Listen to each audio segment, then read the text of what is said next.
Ground to Boeing 737, proceed Alpha Charlie cross 03, then Echo and hold short 12. Contact tower on 120.2 for clearance.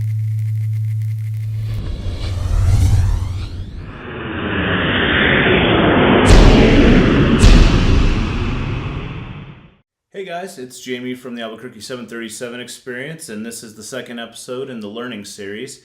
I realize it's been a long time coming. I've been extremely busy. For those who didn't catch the last video, I started flight school not too long ago, so I've been working a ton of overtime to pay for that because it's a very expensive endeavor, but something I've been wanting to do forever. So today's lesson is going to be on airport signage and lights and navigation around an airport. So we're going to be discussing the different ways you can find where you're at and tell where you want to go. So when air traffic control gives you something like take Sierra to Bravo to Alpha, cross runway 8, hold short of 21, you'll actually understand what that means. So we'll be discussing all that here in a minute. So without further ado, here's lesson 2. So we're going to start with some basic terminology. This is an airport diagram for KABQ, which is my home airport. I'm not going to go over what all of these numbers and words mean because I plan on doing that in a future video.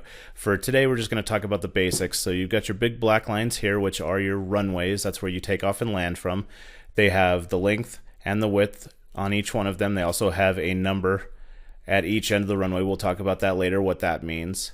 Connecting all of those to all the parking areas are going to be your taxiways. They're right here, the thin gray lines. This one is Taxiway Foxtrot. If you have offshoots of a single taxiway, you'll have alphanumerics, so Foxtrot 2, 4, 3, 5, whatever. Over here, we're going to have what we call an apron, and that's just a wide open area where they park planes or do different things on them. We have small buildings, or all these little black buildings. This is my flight school right here. Over here is going to be your terminal, which is the building where you wait to get on your airlines. There's a bunch of gates that surround that the planes park at, and then you have jetways, which connect the terminal to the plane when it lands. That's the little hallway that moves on the wheels so that you don't have to be out in the weather. So we talked about taxiways on an airport diagram. It's easy to look down on a big picture of the airport and see them. But when you're in the cockpit, how do you actually tell where the taxiways are and how to stay centered up on them? Well, if you look at this picture right here, you see these yellow lines over here? These are the center lines for the taxiways.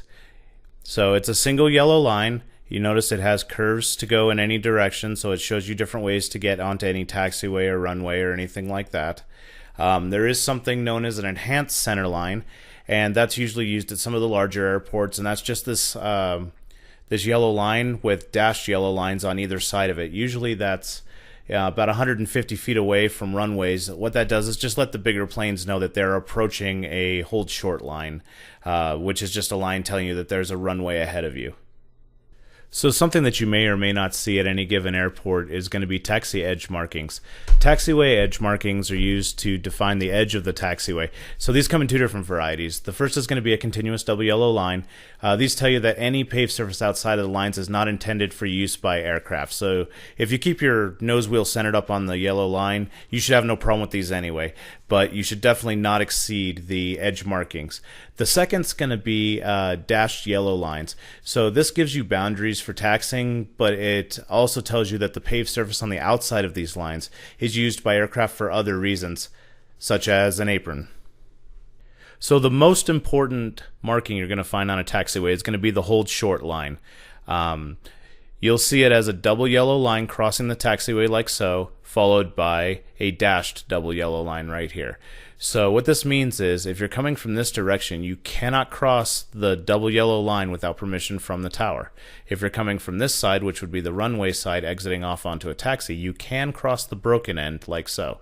It is extremely important that you understand that you cannot cross these lines without permission. Doing so can put your aircraft and other people's aircraft in danger of being damaged, which could cost lives, and at the very least it's going to get your ass chewed by ATC. Down here you're going to see a different version of this, and this big red box right here is just denoting what runway you're going to be crossing. So at this end, it's going to be runway 1. At that end, it's going to be runway 19. You can also see the enhanced taxiway centerline we talked about earlier right here. Alright, so let's start with taxiways. So what is a taxiway? A taxiway is a route along which an aircraft can taxi when moving to or from a runway. So this is the way they get from where they park to where they take off, or from where they land to where they can park. So taxiways are given names, and how do they come up with those names? Well, taxiways are given phonetic names as not to be confused with runways, which are given numeric names. There's no definite rule on how they are named, but it's very common for the longest taxiways to be Alpha, Bravo, and then, Charlie, stuff like that. And then the smaller taxiways to get the later designations. Occasionally, you'll see an alphanumeric name for parallel exits from runways, such as Bravo 1 or Bravo 2, like I showed you in the previous diagram. Runways. The very meat and potatoes of an airport, where all the magic happens. You may notice that there are literally dozens of markings on here. But what does it all mean, Basil? Well, let's talk about it. So let's start with the runway numbers. Runways are named after the first 2 digits of the magnetic compass direction that they follow. For example, this runway is runway 25R. So this means that this runway is heading 250 degrees. Now, the letter after it means right. Now, when there are multiple parallel runways, they can have a designator underneath the number, such as L for left, C for center, and R for right. So why do runways have 2 numbers? Well, there's a different number at each end because depending on which way you're going on the runway, you're going a different compass heading. They're always going to be 180 degrees different than each other. So in this example, you have runway 25, and that's if we're landing going this direction. But if we were approaching from the opposite end and landing coming towards this point, it would be runway 7 because you'd be going 70 degrees. Next up is the center line, and that's just a line of uniformly spaced white stripes and gaps. That's this line right here, just going right up the center of the runway. This gives you a reference on where to aim your nose wheel so you can keep your plane centered on the runway. Next up, we're going to have our runway threshold markings. That's these guys right here.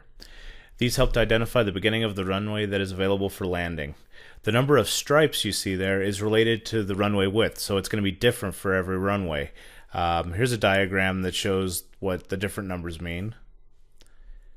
There is also a displaced threshold marked with large white arrows. See these over here? And this area here can be used for taxiing and for takeoff, but cannot be used for landing. You have to land aft of the lines here. So these markings are the runway touchdown zone markers. These markings consist of groups of 1, 2, and 3 rectangular bars symmetrically arranged in pairs on each side of the runway center line. They accomplish 2 things. They identify where you should be touching down, and then they provide distance information, with each marking being 500 feet from the next one. These big, wide, white stripes that go all the way down the runway are the one-way side stripe markings. So these are what mark the boundaries of the runway and kind of give you a guideline as to where you should be staying inside of. So if you land center line here, you should have no problem with these, but you definitely don't want to have your wheels outside of these lines at any time unless you're crossing onto a taxiway.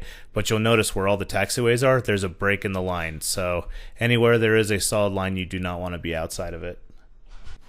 So here's a picture I took the other day while I was taxiing out for takeoff. You'll notice the signs here. There's one right here in yellow, there's one here in black, and there's one here in the back in red. So what do those mean? Well, let's discuss that. So here's a pretty in-depth list of the different signs that you might see around an airport. So let's start down here, the taxiway location.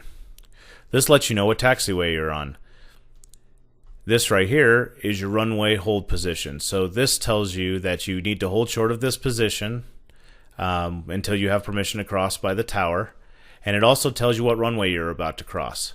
So if you go left, it'd be the 25 end, and if you were to go right, it would be to the 7 end. Now combine those two at one time and you get this one right up here. It lets you know you're on taxiway Bravo, and you need to hold short of runway 4 or 22. This you'll deal with later on in your training. This lets you know that there's a position you need to hold so you don't mess with instrumentation and stuff like that. This is your no entry sign. Just consider it a big stop sign. Don't go in there. You have no business to be there. If you see this down here, this identifies a runway. So you'll see these on the side of the runway. You'll see these numbers down here, solid black with white numbering. This lets you know how much distance you have left. And this is just a number denoted by how many thousands of feet you have until the end of the runway. We've already discussed all of this stuff on these lines here, so these are more what would be painted on the ground than what would be on a sign. Right here is runway exit. So when you're on the runway, you're going to see this sign and know that if you get off and go to the right, you're going to be going on to Taxiway Lima. Just the same, but a different direction. This will let you know that if you go up and to the left, that's going to be getting off on Taxiway Juliet. Over here, there's a sign that just has words on it. It'll tell you special directions of different things. Like this one is for terminal. You'll see ones for military areas. Sometimes you'll see stuff for general aviation or for parking or fuel. If you see this sign, it's letting you know the taxiway ending marker, so you should probably go a different direction or stop. And then if you have multiple taxiways intersecting at one time, it's going to look like this. So what this breaks down to is you are on Taxiway Golf, because it's in black with yellow writing. And then if you are to take a sharp left turn and end up kind of going back a little ways, you're going to be on Taxiway Alpha. And if you make a 90-degree turn to the right, you're going to be going on to Taxiway Lima. All right, guys, well, that concludes the daytime markings portion of the video. I've decided to go ahead and split this into a two-part series because we haven't even gotten into nights yet, and we're well over 10 minutes, so I don't want to make the videos that long. So make sure you click on the link down below to check out the second part of this series, and I will see you in the next one.